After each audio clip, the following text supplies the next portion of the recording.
Salam. Pagi ini kita akan bersama-sama membaca firman Tuhan yang terambil dari kitab Ayub pasal 42 ayat 1 sampai ayat 6. Ayub pasal 42 ayat 1 sampai 6. Kita akan membacanya saling sahut bersautan. Saya akan awali ayat yang pertama dan kedua, jemaat ayat ketiga, dan seterusnya bergantian sampai tiba ayat 6. Maka jawab Ayub kepada Tuhan, "Aku tahu bahwa Engkau sanggup melakukan segala sesuatu, dan tidak ada rencanamu yang gagal." Ayat 3. Firman-Mu dengarkanlah, maka akulah yang akan berfirman. Aku akan menanyai Engkau supaya Engkau memberitahu aku.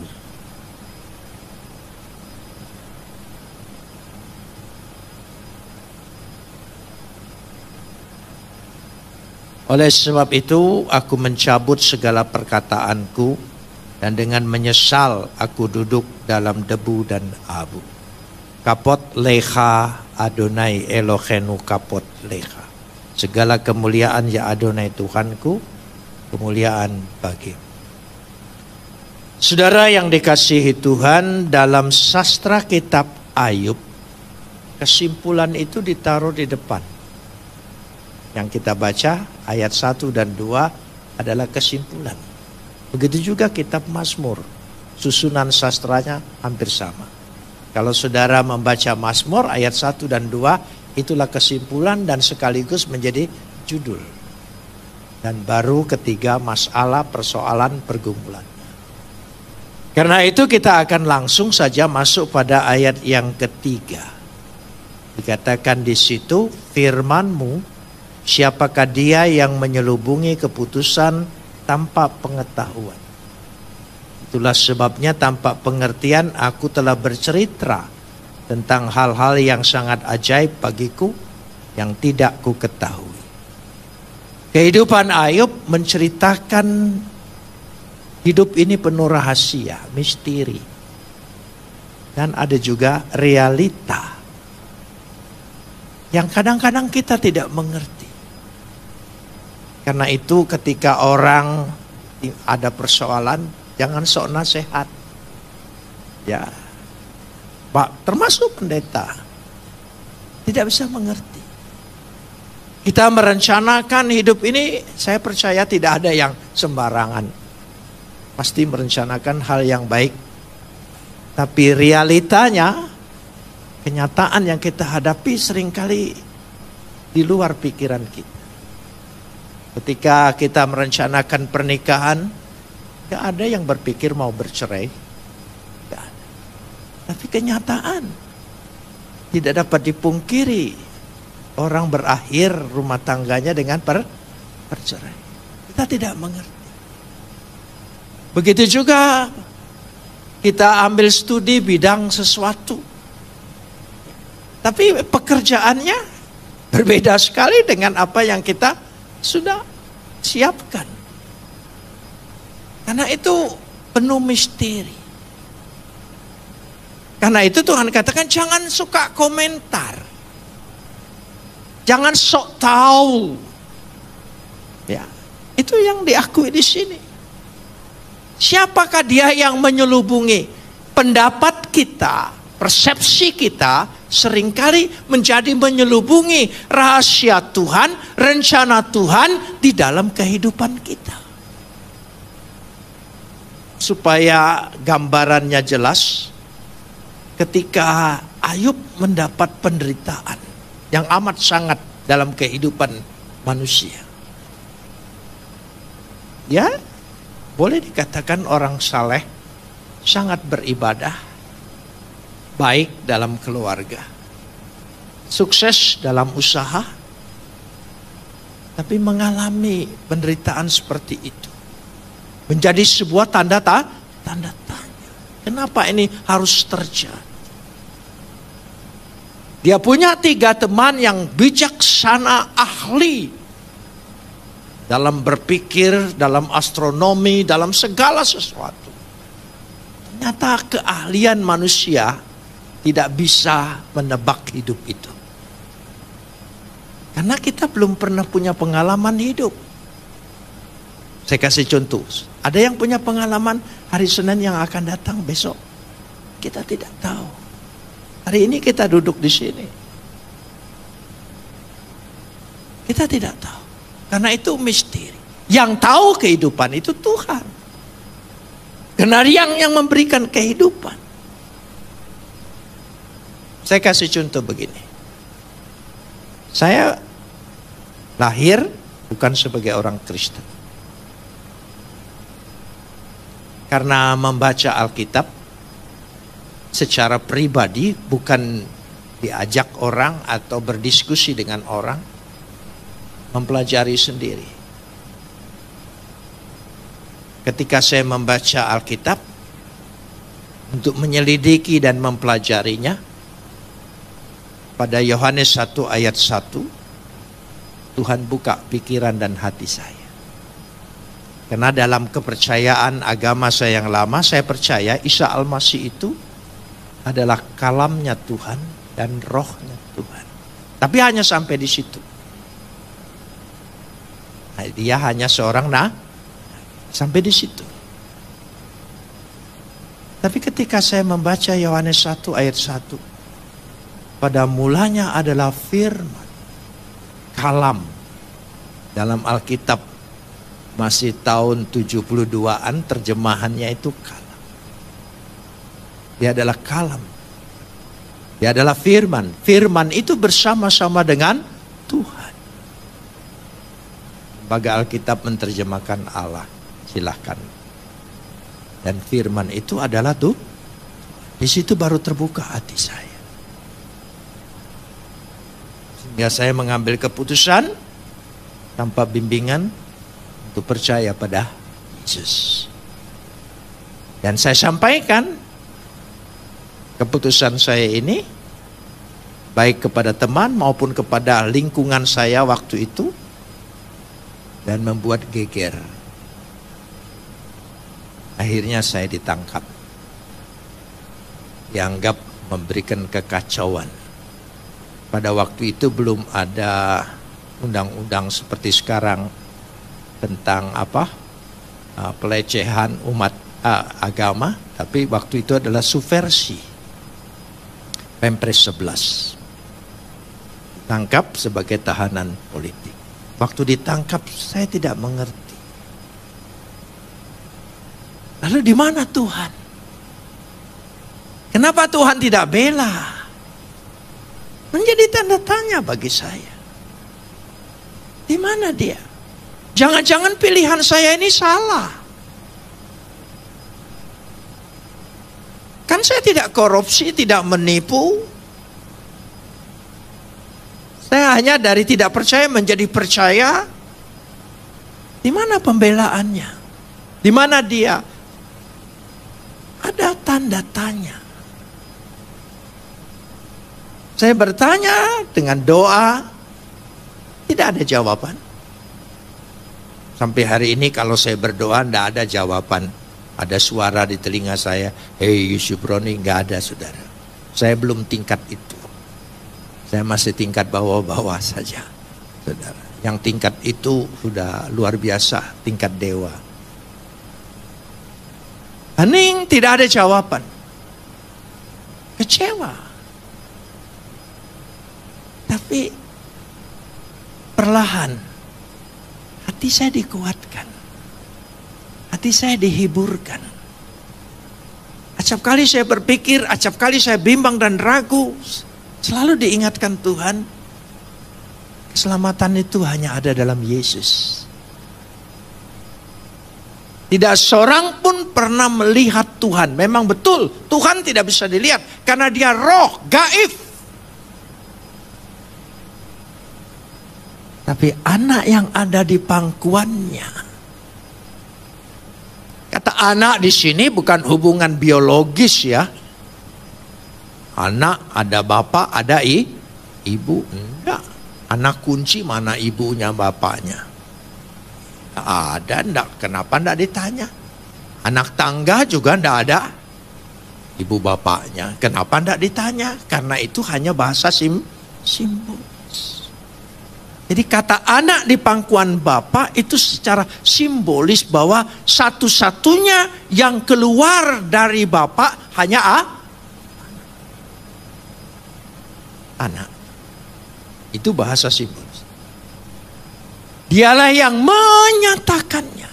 Jadi lewat dia saya kenal Tuhan. Lewat dia saya kenal kasih Tuhan. Lewat dia saya kenal keselamatan yang Tuhan berikan kepada saya. Saya percaya. Tapi saya harus menjalani penjara. Penjara di zaman itu 1 tahun, 2 tahun tidak boleh dibesuk. Keluarga tidak tahu saya ditahan di mana. Karena tidak ada di kantor polisi. Tahanan saya di Laksus Kopkamtib RTM, rumah tahanan militer. Ditangkap di sana. Berdoa. Membaca Alkitab. Banyak sekali mujizat-mujizat. Wah, semangat kan? Ada malaikat datang ke penjara Petrus, Paulus. Saya berpikir seperti itu juga. Gak ada malaikat datang. Kenapa Tuhan biarkan? Tidak boleh membawa bacaan apapun kecuali Alkitab. Saya baca terus Alkitab ini. Saya pikir kalau tamat 1 kali mungkin bebas. Perkiraan saya. Apalagi kalau saya baca kitab Wahyu hanya beberapa hari saja engkau akan ditahan. Saya pikir ya beberapa hari boleh, tapi lewat hari saya jadikan minggu, lewat minggu saya jadikan bulan, ada 10 hari itu. Lewat 10 bulan saya tidak berani lagi menerjemahkannya. Karena saya takut jadi 10 tahun. Terus begitu bergumul. Rupanya Tuhan mengajar. Selama saya berada dalam penjara, saya menyelesaikan 25 kali baca Alkitab ini. 25 kali. Akhirnya isinya hampir seluruhnya saya mengerti. Rupanya Tuhan ingin mendidik saya. Saya waktu ditangkap sedang sekolah pendeta di Batu Malang, di I3, Institut Injil Indonesia Batu Malang. Saya sedang sekolah pendeta. Kenapa Tuhan tidak biarkan saya sekolah selesai dulu, jadi pendeta, dapat gelar STH? Ini enggak. Dia simpan saya dalam penjara, di penjara. Diperiksa setelah tahun kedua. Ditanya, saya pikir ada perkara apa? Apa sebab kamu jadi Kristen? Hanya itu pertanyaan. Saya jelaskan karena baca Alkitab. Dia tidak percaya. Gak mungkin kalau tidak ada orang yang membujuk kamu, mengajak kamu, mungkin ada misionari mana, menawarkan kamu. Saya bilang tidak. Tidak ada yang saya kenal. Saya baca Alkitab. Lalu pemeriksa salah satu bertanya dengan saya, mana ayatnya? Saya kasih tunjuk. Yohanes 1 ayat 1, Yohanes 1 ayat 14, Yohanes 1 ayat 18. Dan dia baca. Keras-keras lagi dia baca. Sudah itu dia katakan, saya nggak jadi Kristen. Ngomong yang benar, kamu bilang karena baca ayat ini, tiba-tiba kamu berubah. Iya, saya bilang. Nah, saya sudah baca, tapi saya tidak berubah. Beda. Saya dipilih, Bapak tidak. Akhirnya saya ditempeleng, saudara. Karena pesakitan tidak pernah menang. Ya, kalau kita sedang dalam berada posisi diperiksa, apa saja kita tidak ada haknya lagi. Ya, sudah. Tuhan izinkan itu terjadi. Sehingga dengan demikian, kadang-kadang iman itu bergumul, benar tidak, benar tidak, benar tidak. Tapi terus dikuatkan hari lepas. Pemeriksaan yang paling menyiksa, termasuk di Strum. Saya pernah di Strum. pingsan. Digotong ke kamar, dibantu oleh teman-teman sekamar untuk menyadarkan saya. Pakai minyak angin PPO, zaman dulu ada PPO. Sekarang mungkin tidak ada lagi. Habis 1 botol sampai merah hidung saya, baru sadar. Besok malam, kalau di strum tuh malam. Karena supaya kantor tutup. Jadi tidak ada saksi. Strum lagi, bolak-balik. Kalau orang di strum suruh ngaku, saya di strum suruh nyangkal. Sudah. Waktu saya sekolah di Batu Malang tahun 74 itu dinginnya luar biasa. Dan saya punya penyakit dari tubuh saya yaitu rematik. Kalau sudah dingin, sendi-sendi saya itu bengkak. Saya masih ingat waktu itu suka dipolesin oleh remason, ya, gak pernah sembuh. Tapi sejak disetrum sembuh total sampai hari ini. Jangankan Batu Malang, Holland yang dingin sekalipun gak ngepek. Sembuh. Sekarang saya tanya, apa ketika orang nyetrum itu ingin menyembuhkan rematik saya? Tidak, dia ingin membinasakan kita. Itulah hidup, misteri. Hidup itu misteri. Jadi bagaimana harusnya? Makanya ayat ini berkata, jangan tanya manusia. Sehebat apapun teman-teman Ayub, pendapatnya keliru. Ada orang kehilangan suami, kehilangan istri, kehilangan anak, kehilangan orang tua. Baru nikah yang masih baru, harus ditinggalkan oleh suaminya, harus menjadi janda. Satu pertanyaan. Dan kita ingin sok nasihat. Gak bisa, jangan. Saya setiap kali orang mengeluh begitu, saya selalu diam dan berdoa dalam hati, Tuhan, hanya Engkau yang tahu, kuatkan dia. Saya tidak mau sok tahu. Sebab kita yang tidak mengalami enak saja ngomong sabar, ya, Tuhan kasih kekuatan, enak karena kamu tidak mengalami. Tapi orang yang mengalami, dia mempunyai pergumulan yang luar biasa. Akhirnya saya mengerti. Tuhan mempersiapkan saya untuk menjadi hambanya. Dan rencana Tuhan tidak gagal dalam hidup saya ketika memilih saya untuk percaya kepadanya, menjadi alatnya sampai hari ini. Dan saya yakin selamanya tidak akan gagal. Jadi ada rencana dalam hidup kita ini, rencana Tuhan. Amin. Katakan, dalam hidupmu ada rencana siapa? Engkau boleh merencanakannya. Tapi kadang-kadang bersilang jalan antara rencana kita dengan rencana Tuhan. Kadang-kadang kita tidak tahu di mana titik temunya. Misteri. Karena itu jangan mengatakan itu akhir segala-galanya. Bukan. Apapun yang terjadi dalam hidup kita itu bukan akhir segala-galanya. Masih ada rencana besar Tuhan di dalam hidupmu yang tidak akan gagal. Katakan amin. Ya, beri kemuliaan bagi dia. Tidak akan gagal. Rencana Tuhan. Karena itu pendapat-pendapat kita yang sering dikatakan ayat 3b, itulah sebabnya tanpa pengertian aku telah bercerita tentang hal-hal yang terlalu ajaib bagiku.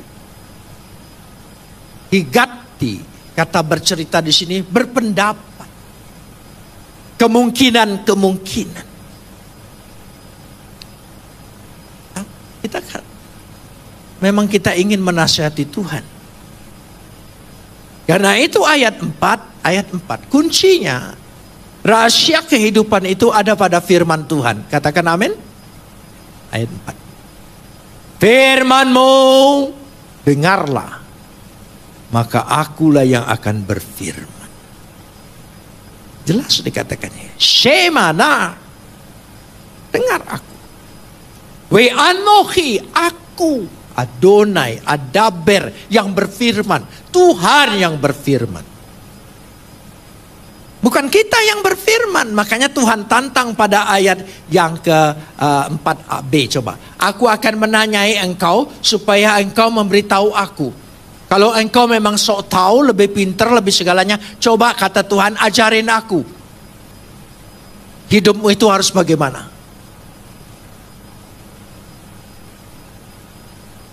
Seringkali. Saya mau kasih contoh yang real saja. Pada waktu ditahan kedua, belum diadili. Saya diadili setelah 5 tahun lebih ditahan. Lebih tahun. Tahun ketiga baru boleh besuk. Setelah istri saya boleh besuk, yang sebelum besuk itu hanya kiriman. Itu boleh kiriman. Tahun kedua lebih itu ada berapa bulan boleh kiriman masuk, belum keluarga ketemu, kiriman saja. Saya masih ingat kiriman istri saya. Setelah 2 tahun tidak ada kontak, lebih hidup atau mati di mana dia, dan dia juga tidak tahu di mana saya. Kirim. Saya masih ingat kiriman istri saya. 1 kotak besar. Ya, sudah dibongkar semua, dibuka semua. Yaitu roti Kong Guan An yang segi 4 itu. Sabun mandi Kamai. Odol Pepsodent. Dan beberapa abon dan sebagainya dia bikin. Makanya saya kalau lihat roti itu suka trauma. Karena tiap bulan dikirim, bertahun-tahun makan itu terus, saudara ya. Lalu sudah lama sekali tidak pakai odol. Sikat gigi itu sudah bercabang begitu. Karena semua teman juga tidak boleh dibesuk. Bukan hanya saya satu-satunya, seluruhnya. Saya termasuk dianggap tahanan politik yang mungkin lebih ringan. Ya, tahun kedua, tahun ketiga baru boleh besuk kiriman barang. Waktu dikirim pertama kali memakai odol, nikmatnya luar biasa. Makanya ingat ketika saudara pakai odol, ya kalau tidak merasakan nikmatnya, saya doakan supaya ditahan jadi tahu arti nikmatnya. Nikmat. Kayaknya tidak mau kumur-kumur. Nah, istri saya pikir odolnya besar, sebulan cukup. Tidak, karena diminta oleh teman-teman. Ya, seminggu habis. Sampai odol zaman dulu kan pantatnya kan bisa dibuka begitu. Jadi dikorek-korek begitu, saudara. Ya pakai.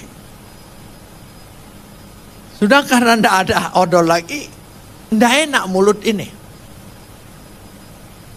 Saya mulai berdoa dengan Tuhan, Tuhan, tolong ingatkan istri saya supaya siapa tahu walaupun bulannya masih lama, dia segera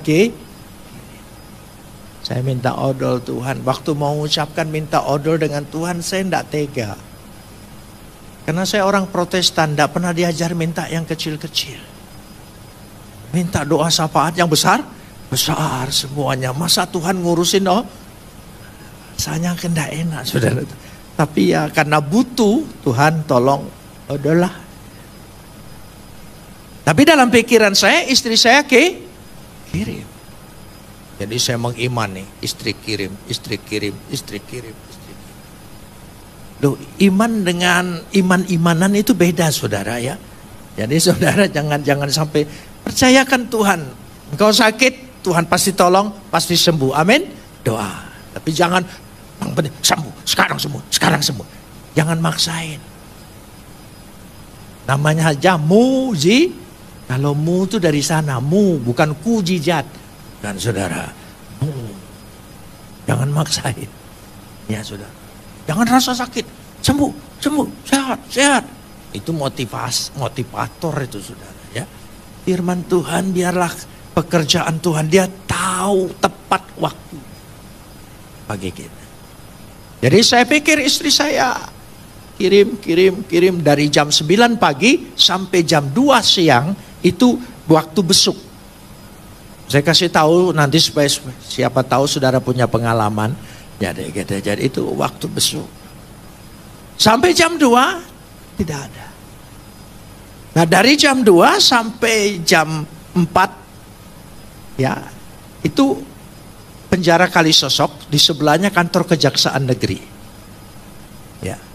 Jadi saya punya teman pengacara yang teman baik dari Jakarta. Ya, Adenan Buyung Nasution. Dia suka kirim uang lewat kejaksaan. Kalau pas ada perkaranya di Surabaya, dia kirim 20.000, 20.000, 25.000. Waktu itu cukup besar. Nah, jadi dari jam 2 sampai jam 4 doa saya beralih. Bang Buyung kirim, Bang Buyung kirim, Bang Buyung kirim, Bang Buyung. Sampai jam 4, sampai jam 5 kita semua mandi, sudah harus masuk semua. Ya, mulai apel, dihitung satu-satu di kamar itu. Dan di kamar saya 3. Ya, saya kepala kamar. Karena ditahan lebih lama jadi kepala. Nah, makanya kalau mau jadi kepala di sana tahan lebih lama dan perkaranya harus berat. Karena perkara saya Pempres 11 ancaman hukuman mati. Saya diseganin. Oleh penjahat-penjahat pun diseganin. Itu hukuman mati loh. Oh iya, itu gunanya. Makanya jangan punya perkara tanggung-tanggung ya, saudara yang gede-gede sekalian. Udah itu disegani. Ya sudah. Sampai jam 5 apel, saya bilang 3, selesai. Sudah. Saya mulai berdoa lagi sore. Wah, banyak doa. Karena banyak waktu. Makanya Tuhan izinkan ada masalah, ada persoalan, opname, rumah sakit, baru banyak waktu. Saudara. Terus saya berdoa. Tuhan, saya tahu Tuhan sibuk. Jadi tidak apa-apa. Saya menguatkan hati saya. Karena doa saya hari itu tidak. Jam 7 malam kamar saya dibuka. Ada orang baru ditangkap masuk. Dan dia lihat ke sana kemari. Ya, rupanya di antara 3 itu muka saya tidak terlalu kriminal. Jadi dia berani dekat saya. Dia bilang gini, kok boleh enggak saya tidur dekat sini? Oh boleh. Saya pinjamin tikar, saya pinjamin bantal. Saya banyak tikar dan bantal warisan dari yang bebas-bebas. Itu gunanya ditahan lebih lama. Bisa nerima warisan. Sebab orang tidak berani bawa karena takut sial. Kalau dibawa pulang. Jadi saya pinjamin. Lalu dia buka tas plastiknya. Kau titip ini. Saya buka. Isinya odol. Saya sampai kaget. Loh, ini isinya odol semua. 10 odol. Lalu dia lihat juga. Oh iya. Punya toko. Gugup. Waktu ditangkap. Masukin apa gitu. Rupanya yang dimasukin odol semua saudara.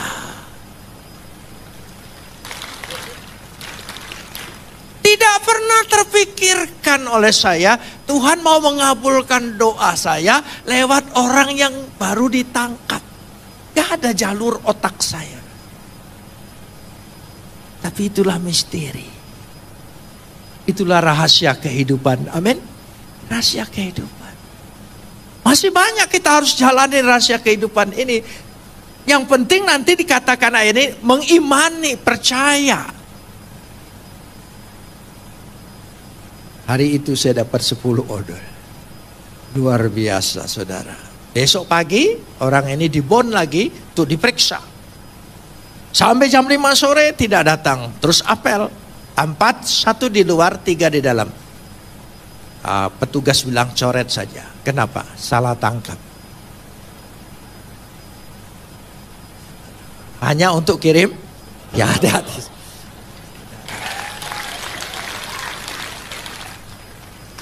Mau dipecahkan dengan apa?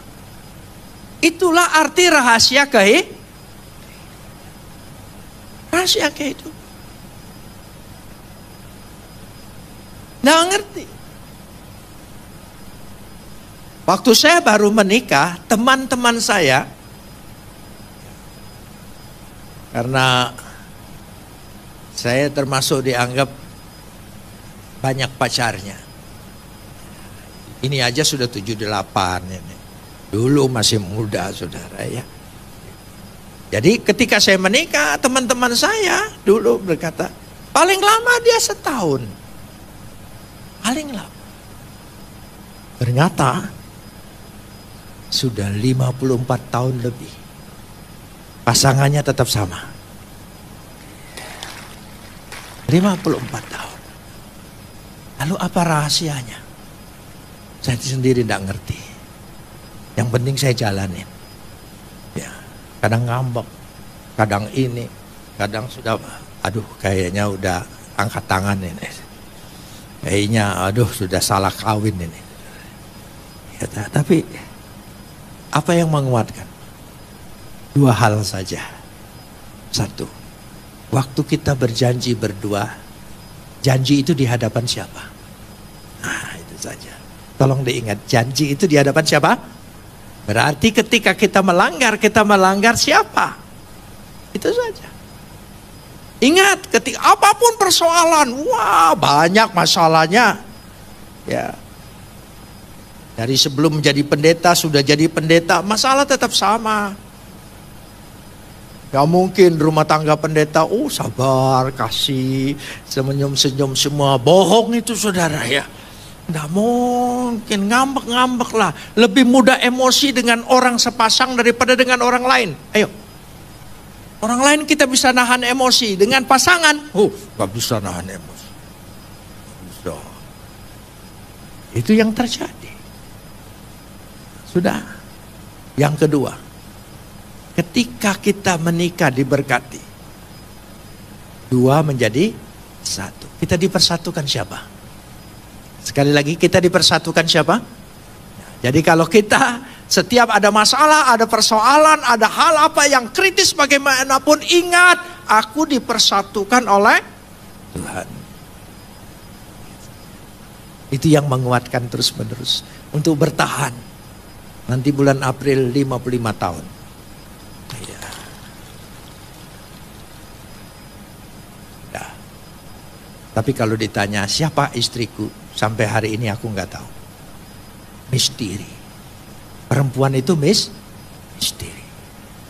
Jangankan hidup, perempuan saja misteri saudara. Nggak ngerti saya. Saya pikir makin lama makin tahu. Kita makin tahu. Enggak, makin enggak tahu. Makin enggak tahu. Oh iya, kenapa? Karena waktu Hawa diciptakan, Adam disuruh tidur. Jadi kita tidak mengerti siapa dia.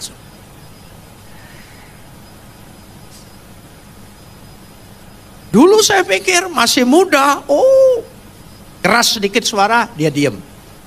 Sekarang, dia menang terus.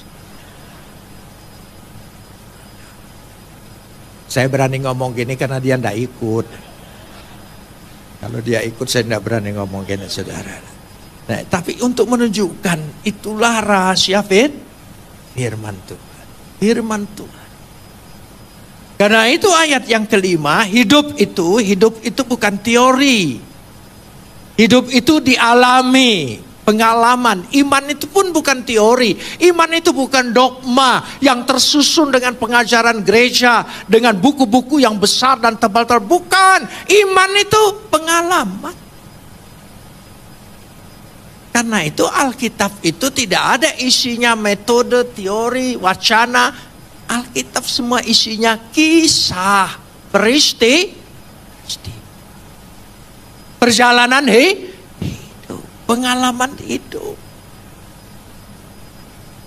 Karena itu ayat yang kelima, hanya dari kata orang saja aku mendengar tentang engkau. Tetapi sekarang, tolong sambung. Mataku sendiri memandang engkau. Kata mendengar pakai telinga, hanya mendengar, tetapi mata artinya mengalami. Mengalami. Jadi dikatakan we'ata eni ra'atha. Dan aku telah memandang dan melihat engkau mengalami terus. Untuk mengalami dengan Tuhan, untuk mengalami dengan iman, maka hidup itu perlu mengalami masalah, persoalan, pergumulan. Amin. Supaya kita tahu Tuhan itu nyata. Dari situ saya belajar. Dari hal yang kecil apapun yang kita minta, Tuhan pasti dengar. Tuhan pasti kabulkan. Amin. Saya percaya betul. Jadi dianggap orang agak cengeng, gak soal. Sakit perut aja saya berdoa, saudara. Tuhan tolong. Pasti Tuhan sembuhkan. Amin. Itulah bergantung, berserah dengan Dia. Karena itu ada pertobatan yang total. Jika engkau sudah berpendapat tentang hidupmu, bahwa hidup kita ini seolah-olah sia-sia, seperti menjaring angin. Ayat yang ke-6 kita baca. Ayat yang 6. Oleh sebab itu aku mencabut perkataanku, dengan menyesal aku duduk dalam debu dan aku mencabut seluruh perkataanku. Aku bertobat sungguh-sungguh, aku punya pendapat yang salah tentang hidup, tentang semua peristiwa yang terjadi dalam hidup saya. Mengapa Tuhan izinkan? Itu bahasa kita kan? Tuhan izinkan, enak aja, belum tentu itu izin Tuhan. Belum tentu. Kita berpendapat, kita yang berpendapat karena takut nyalahin Tuhan. Gitu. Jadi kita pendapat ini izin Tuhan. Di mana saudara? Ya, itu pendapat kita. Pokoknya enggak usah berpendapat banyak-banyak. Lebih baik ayat yang ke-1 dan yang kedua. Kita lihat. Lalu jawab Ayub kepada Tuhan. Ayat yang kedua.